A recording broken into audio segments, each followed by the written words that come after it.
Stump উড়ে গেল। নাহিদ রানা এমনই এক চরিত্র, প্রতি ম্যাচেই সাদা বলে কিংবা লাল বলে ভিন্ন কিছু করে ভক্তদের মনে জায়গা করে নিচ্ছে।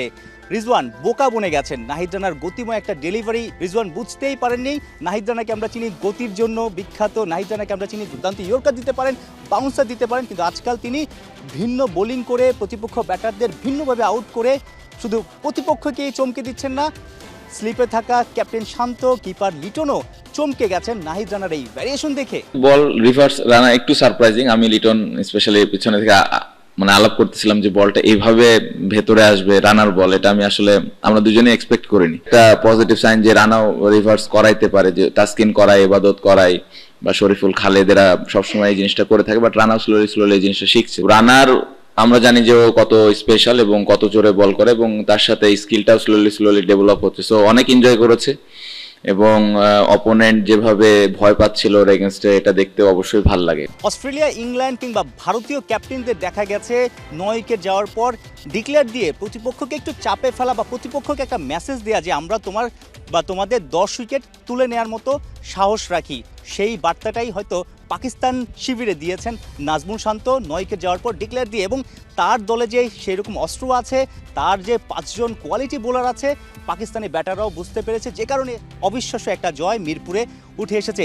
এই টেস্ট জয়ে আসলে কাদের কৃতিত্ব দিচ্ছেন ক্যাপ্টেন নাজমুল শান্ত? তাসকিন এবং মিরাজ ফার্স্ট ইনিংসে ওই সময়টা খুব ভালো করেছে। সেকেন্ড ইনিংসেও তাইজুল ভাই, তাসকিন, রানা, মিরাজ এরা সবাই ওই বোলিং পার্টনারশিপটা নিয়ে চিন্তা করেছে। সো আমার মনে হয় যে তাদেরকে ক্রেডিট দিতে হবে, তার পুরো টেস্ট ম্যাচে যেভাবে বোলিং করেছে। মন মানসিকতা ছিল, একবারের জন্যও আমরা এরকম চিন্তা করিনি যে খেলা এখান থেকে আমরা হেরে যেতে পারি বা এখান থেকে আমরা খেলাটা ড্র করতে চাই। আমাদের ওই এগ্রেসিভ মাইন্ডসেট আপই ছিল, এবং আমরা জেতার জন্য চেষ্টা করেছি। আমার জায়গায় যদি অন্য কোনো বড় ব্যাটসম্যান থাকতো, 101টা হয়তো 200 হইতো। আপনি ওয়ার্ল্ড ক্রিকেটে যদি দেখেন যে এরকমই করে যারা টপ ব্যাটসম্যান। সো আমার মনে হয় যে আমি বলবো না যে আমি আমার সেরা ছন্দে আছে, আমি মনে করি যে আমার আরো বেটার ব্যাটিং করা উচিত ছিল ফার্স্ট ইনিংসে। বাংলাদেশের ক্রিকেটার এবং ক্রিকেট দল যে আসলে বড় হচ্ছে বা আরও স্ট্রং হচ্ছে, সেটা কিন্তু নাজমুল শান্তর কথাতেই পরিষ্কার বোঝা যায়।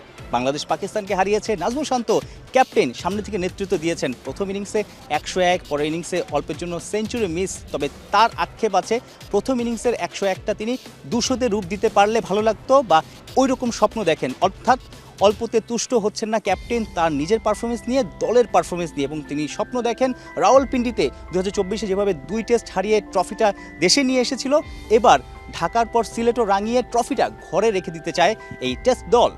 সাইফুল রূপক, 71।